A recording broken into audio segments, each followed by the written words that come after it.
భద్రాచలం పూసుగుప్పలో ఒక రోడ్డు వేస్తుండగా కొన్ని చెట్లు కట్ కావడంతో వాటి గురించి కేసు నమోదు చేయకుండా ఉండేందుకు భద్రాచలం అటవీ శాఖ ఎఫ్ఓ సుజాత 10 లక్షల రూపాయలు డిమాండ్ చేశారు. ఈ క్రమంలో గురువారం వారి కార్యాలయంలో 3.5 లక్షల రూపాయలు లంచం తీసుకుంటూ ఉండగా ఏసీబీ డీఎస్పీ వై రమేష్ ఆధ్వర్యంలో ఆమెను, చర్ల ఇన్ఛార్జ్ డిఆర్ కృష్ణయ్యను రెడ్ హ్యాండెడ్ గా పట్టుకున్నారు. చర్ల మండలం పూసుగుప్ప ప్రాంతంలో రోడ్డు వేస్తుండగా పెరపాటున చెట్లు దెబ్బతిన్నాయి. ఈ ఎపిసోడ్లో ఎఫ్ఓ సుజాత 10 లక్షల రూపాయలు డిమాండ్ చేసి భద్రాచలం కార్యాలయంలో 3.5 లక్షల రూపాయలు లంచం తీసుకుంటూ డిఆర్డీఓతో పాటు పట్టుబడ్డారు.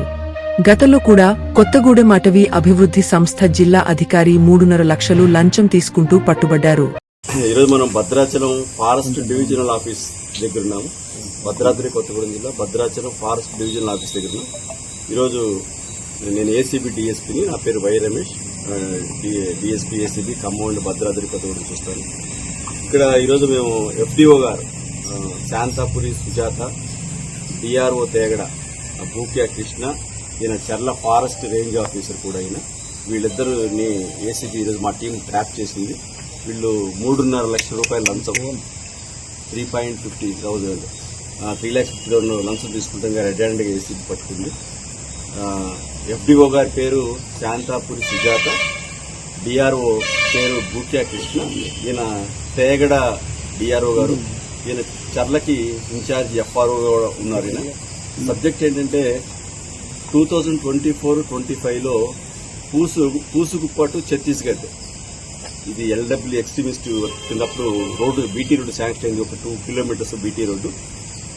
ఈ రోడ్డు శాంక్షన్ అయిన తర్వాత రోడ్డు కాంట్రాక్టర్ రోడ్డు వేశారు. అక్కడ ఆ రోడ్డు వేసే క్రమంలో కొన్ని ఫారెస్ట్ డిస్టర్బ్ అయిందని చెప్పేసి అతని మీద కేసు రిజిస్టర్ చేయకుండా, ఆ సదర్ కాంట్రాక్టర్ మీద కేసు రిజిస్టర్ చేయకుండా ఉండేందుకు, తర్వాత ఫర్దర్ గా అతను ఎటువంటి ఇబ్బందులు పెట్టకుండా ఉండేందుకు వీళ్ళు 10 lakhs రూపీస్ లంచం డిమాండ్ చేయడం జరిగింది. సదర్ కాంట్రాక్టర్ ని ఈ ఎఫ్డీఓ గారు, మేడం గారు ప్లస్ ఆయన ఇన్ఛార్జి ఎఫ్ఆర్ఓ గారు 10 లక్షల రూపాయలు లంచం డిమాండ్ చేయడం జరిగింది. ఆ లంచం ఇవ్వడం ఇష్టం లేక బాధితుడు మా ఏసీబీని అప్రోచ్ అవ్వడం జరిగింది. చేసిన తర్వాత మా ప్రాసెస్ ప్రకారం మేము వాళ్ళు డిమాండ్ చేసిన రికార్డింగ్ ప్రాసెస్ అయితే చేశాము.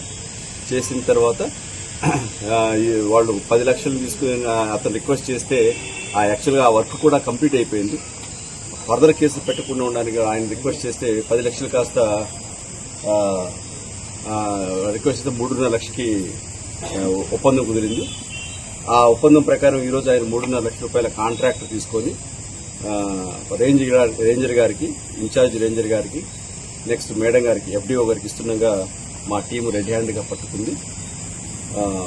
మళ్ళొకసారి మన మీడియా మిత్రుల ద్వారా భద్రాద్రి అండ్ ఖమ్మం ప్రజలకు రిక్వెస్ట్ చేస్తుంటే మా టోల్ ఫ్రీ నంబర్ 1064. మీరు ఎవరైనా కానీ పబ్లిక్ మిమ్మల్ని ఏ ప్రభుత్వ అధికారి అయినా లంచం డిమాండ్ చేస్తే మీరు నిర్భయంగా ఏ సమయమైనా కానీ ఆ నంబర్ స్పందిస్తుంది. మీ ప్రాబ్లం మీరు చెప్పొచ్చు. మీ వివరాలు చెప్పకపోయినా మాకు అభ్యంతరం లేదు, మేము దాని మీద యాక్షన్కి వెళ్తాం. మీరు రీసెంట్గా చూస్తున్నారు ఏజెన్సీ ఏరియాలో కూడా మాకు కాల్స్ వస్తున్నాయి. రీసెంట్గా జస్ట్ ఈ రోజు ఇంకా 7th డే అయింది. గుండాల్లో కూడా మేము ఒక ఫారెస్ట్ బీట్ ఆఫీస్ని అరెస్ట్ చేయడం జరిగింది. 10,000 రూపాయలు ఒక రైతు దగ్గర నుంచి చేస్తే, సో ఏజెన్సీ ఏరియా నుంచి మాకు కాల్స్ వస్తున్నాయి. చాలా సంతోషం. మా 1064 టోల్ ఫ్రీ నంబర్ అక్కడ కూడా వెళ్ళింది. నెక్స్ట్ వాళ్ళు కాల్ చేసిన వెంటనే కూడా మేము కూడా అంతే సక్సెస్ డ్యూటీ మైండెడ్ తోటి వెళ్ళి ఆ కాల్ పిటిషనర్తో మాట్లాడి ఆ ట్రాప్ కూడా సక్సెస్ చేయడం జరుగుతుంది. ఇదే ఫారెస్ట్ సంబంధించి మీరు గమనిస్తే ఒక ఈ ఇయర్ జనవరిలోనే ఒక డివిజనల్ మేనేజర్ ప్లాంటేషన్ కార్పొరేషన్ లో ఒక డివిజనల్ శ్రీశ్రావ్ అనే ఆవిడ్ని, ఆ మేడం గారిని ప్లస్ అక్కడ కూడా ఎఫ్ఆర్ఓని, మళ్ళీ ఒక సివిలియన్ కూడా అరెస్ట్ చేయడం జరిగింది. ఆ రోజు కూడా 3,51,000 రూపాయలు లంచం తీసుకోవడం జరిగింది. ఇదే ఇయర్ లో ఇది ఫారెస్ట్ డిపార్ట్మెంట్ మీద ఇది 3వ కేసు. ఇది ప్రజలందరూ ఈ 1064 టోల్ ఫ్రీ నంబర్ ని మీరు సద్వినియోగం చేసుకోవచ్చు. మీకు ఇంకొక రిక్వెస్ట్ చెప్తున్నాను. చాలా మంది ఒక అపోహ ఉంటుంది, ఒకవేళ ఏసీబీకి చెప్తే మనకు జరగాల్సిన పని ఏమన్నా జరగకుండా పెండింగ్ పడుతుందని. అలా ఏముండదు. మీకు జరగాల్సిన పని చట్టబద్ధంగా జరగాలి అనుకుంటే ఖచ్చితంగా ఏసీబీ మీకు తోడుంటుంది. ఆ పని సత్వరం అయ్యే విధంగా సహకరిస్తుంది. Thank you.